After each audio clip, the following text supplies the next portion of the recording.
Баршаңызға қайырлы күн достар. Бүгін мен сіздермен осындай дрожжевой тесто дайындайтын боламын. Бұл тестаны негізінде барлық нәрсеге қолдансаңыздар болады. Пирожки, пицца, немесе булочки, нан, бауырсақ, неше түрлі нәрселерге қолдансаңыздар болады. Мен бұл тестаны өзім универсальный тесто деп атаймын.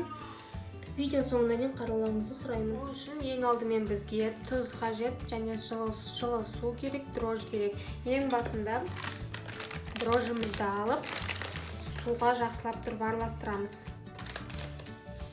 Мен 1,5 қасықтай салдым. Жақсылап тұрып араластырамыз және тұз саламыз.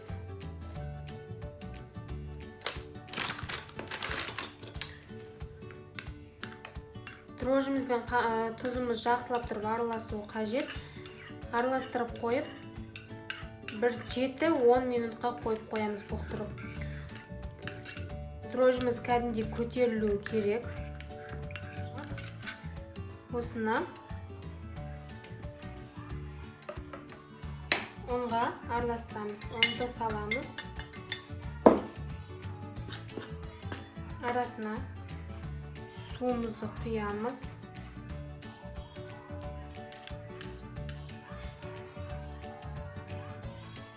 Жақсылап тұрып араластырамыз шаншықпен.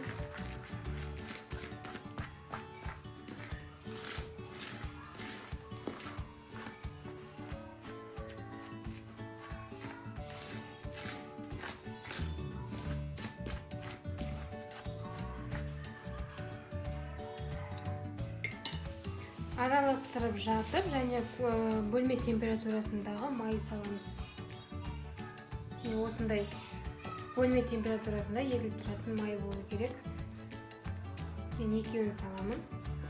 Осындай кішкентай 2 кубик саламыз, және жақсылап тұрып араластырамыз.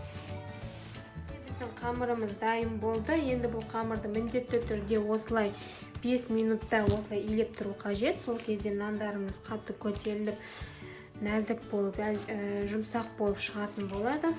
Енді осылай илеп болғаннан кейін мен бетін жауып, жылы жерге 1 сағатқа қоятын болам.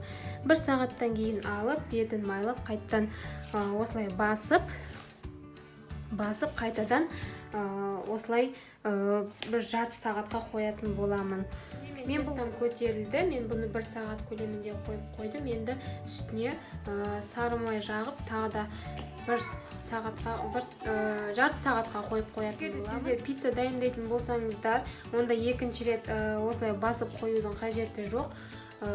Сразу дайындай берсеңіздер де болады. Сол кезде жұмсақ әрі дәмді болып шығатын болады. Енді осылай қойып қоямын.